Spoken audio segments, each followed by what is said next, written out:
دفعہ یہ ہوتا ہے آدمی کو اپنی اوقات پتہ ہوتی ہے, دوسرے بتا کے نا اس کو اس کی اوقات بھلا دیتے ہیں. ہمارے ایک جاننے والے مولانا صاحب تھے, ان کی اوپر کی سیٹنگ آؤٹ ہو گئی نا, اتنی آؤٹ ہو گئی کہ ان کو کوئی بوڑھا آدمی نصیحت کرے ان کو غصہ آئے, بوڑھے کو ڈانٹ دیتے تھے بڑی محفل میں, حالانکہ ینگ تھے وہ. ہمیں غصہ آتا یار آپ ٹھیک ہے عالم ہو لیکن آپ جوان ہو, اگر کوئی بوڑھا سفید ریش آدمی آپ کو سمجھا رہا ہے تو بوڑھے کے احترام کا تقاضا ہے کہ غصے تو نہ ہو نا, آپ سن لیں انکل ٹھیک ہے میں غور کروں گا, غصے کیوں ہو رہے ہو بھائی. انہوں نے یہ حرکتیں شروع کر دی. اچھا ان کے بھی مریدین تھے ہاتھ چومتے, اب کسی کو نہیں پتا چلے گا کس کی بات کر رہا ہوں, بہت پرانا واقعہ ہو گیا. ان کے مرید بھی ان کے یہی ہے کہ ہاتھ بھی چوم رہے ہیں, اور اس وقت سیلفیوں کا زیادہ رواج تھا نہیں ہے, موبائل کیمرے نہیں ہوتے تھے اس وقت. تو پھر وہ ذکر بھی کرا رہے ہیں لوگوں کو, مرید آ رہے ہیں اور مرید پھر خواب بھی سنا رہے ہیں, میں نے آپ کے بارے میں یہ دیکھا. آپ مرید بھی ایسے ایسے خواب سناتے ہیں نا, میں نے یہ دیکھا جنت الفردوس میں ٹہل رہے ہیں آپ, میں نے دیکھا آپ کی 10 انگلیاں گھی میں, وہ تو سنا ہوگا نا, اور میری گندگی میں. وہ پیر صاحب کہتے تھے نا, مرید آیا, پیر صاحب میں نے دیکھا کہ آپ کی 10 انگلیاں شہد میں اور میری پخانے میں. پیر نے کہا یہی تو فرق ہے. تو اس نے کہا پورا خواب تو ختم ہونے دیں, آپ میری انگلیاں چاٹ رہے تھے, میں آپ کی انگلیاں چاٹ رہا تھا. خیر, تو وہ بھی ایک پیر صاحب, مریدوں نے ان کو بہت وہ اٹھا لیا نا. تو اب وہ کیا ہوا کہ وہ بدتمیزی, ہر ایک سے بدتمیزی. تو میں پریشان ہوتا تھا ان کو ہو کیا گیا ہے.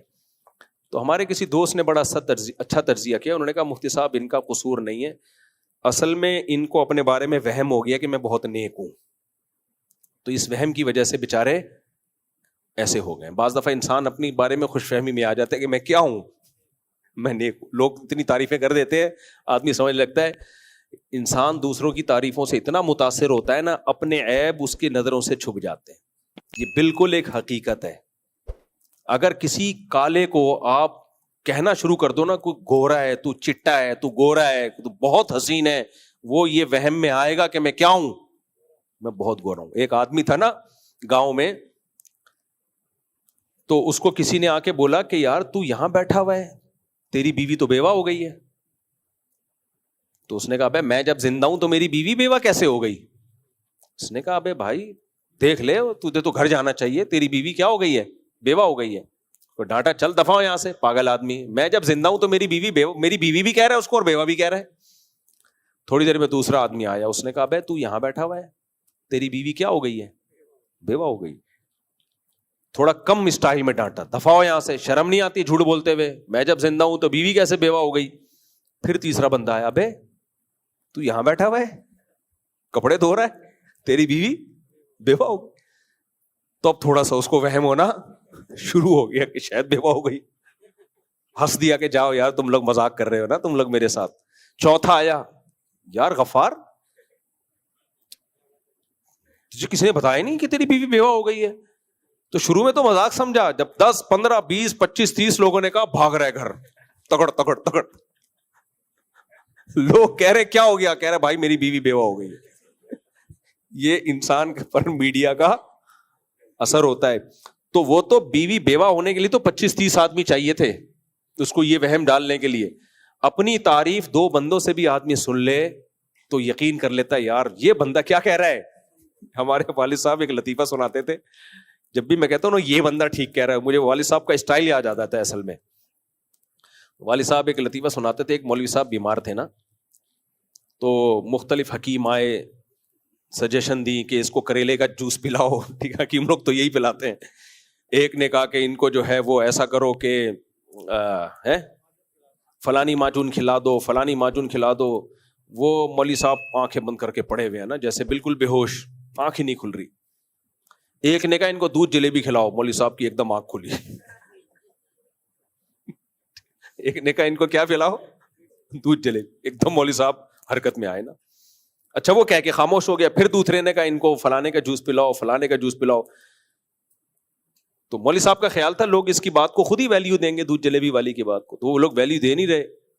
تو پھر مولوی صاحب نے پوری آنکھیں کھولی, بولے بھائی اس کے بھی تو سنو کیا کہہ رہے, اس کی بھی تو سنو کیا کہہ رہی. تو انسان کے فیور میں جو چیز جاتی ہے نا, وہ چیز انسان کو بہت اچھی طرح سنائی بھی دیتی ہے, اس کا مطلب بھی سمجھ میں آتا ہے, بھلے وہ انگلش میں ہو پھر بھی سمجھ میں آئے گی, وہ پشتو میں ہو پنجابی میں ہو پھر بھی.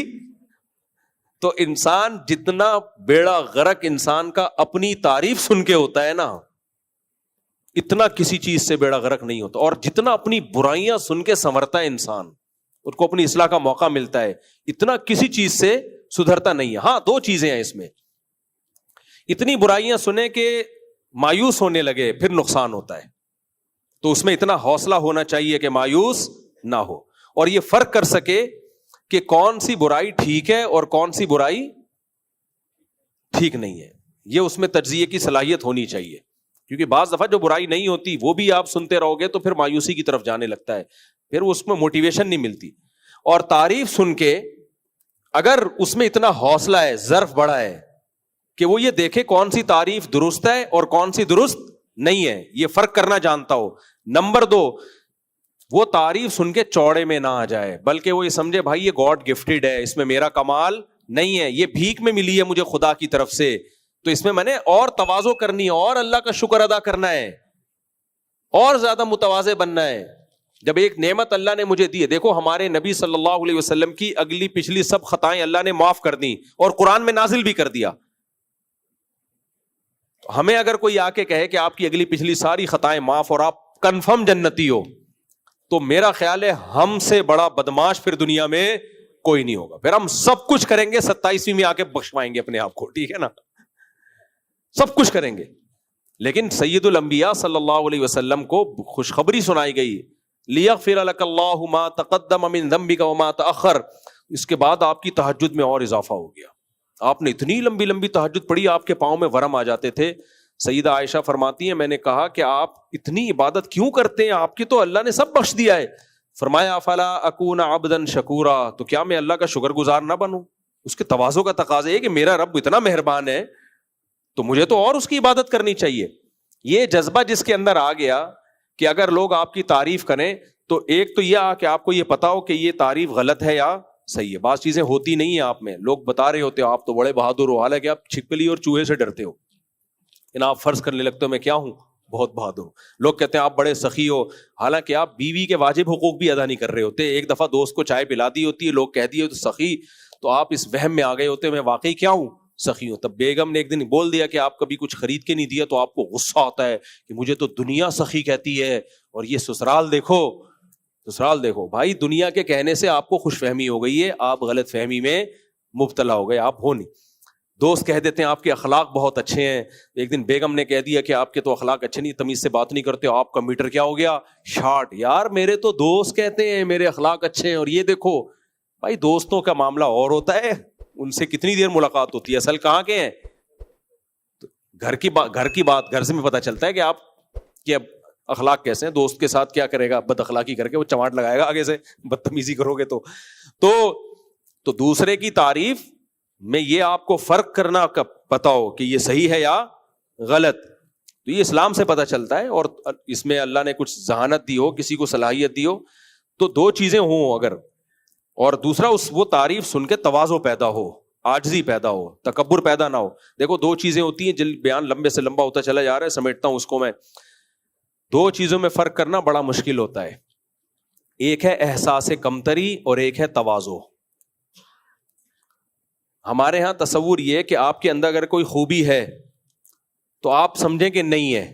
نہ, اگر آپ کے اندر کوئی خوبی ہے اور آپ کو یہ وہم ہو گیا کہ نہیں ہے, تو یہ احساس کمتری ہے, آپ دنیا میں کچھ بھی نہیں کر سکتے. جب آپ کو اپنی صلاحیتوں کا ہی نہیں پتا ہے.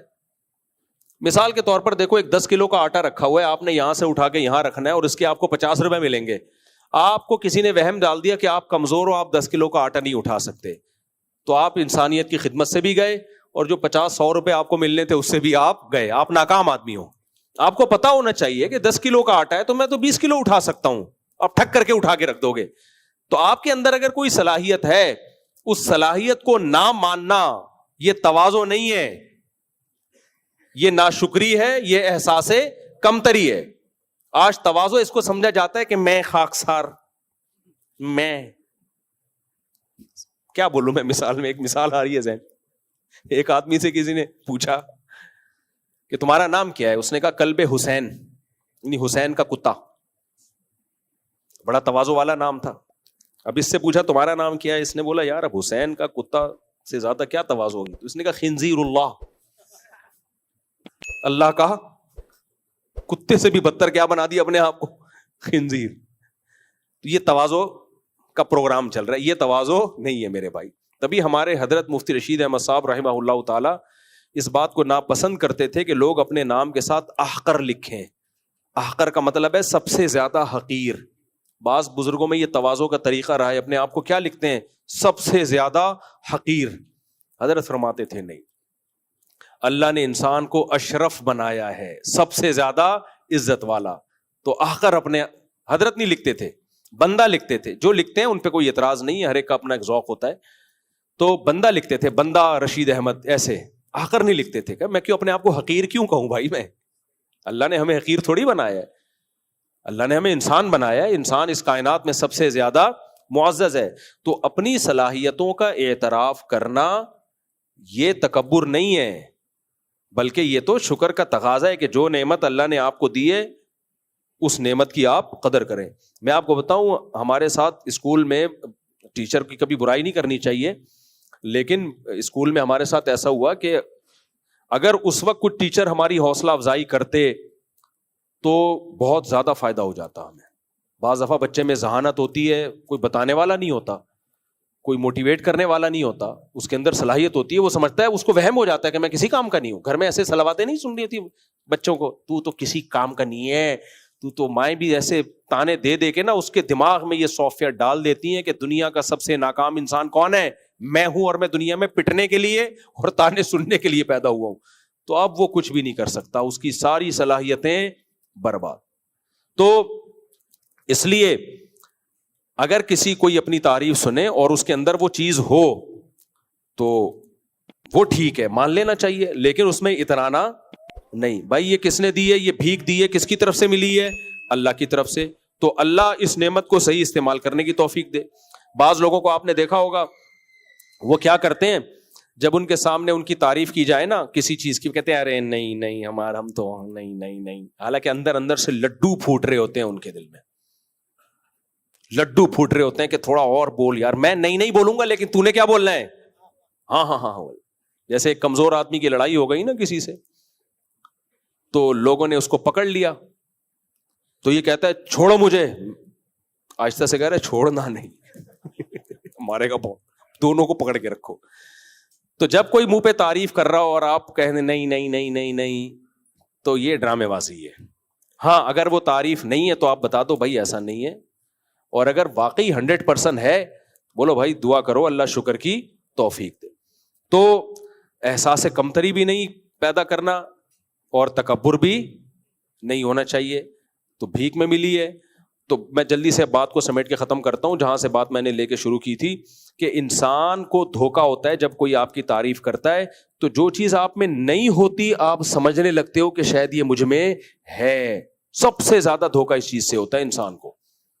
تو اس میں پھر انسان اپنی اوقات بولو بھول جاتا ہے. تو ایسے میں بگڑنے کے چانسز زیادہ ہوتے ہیں.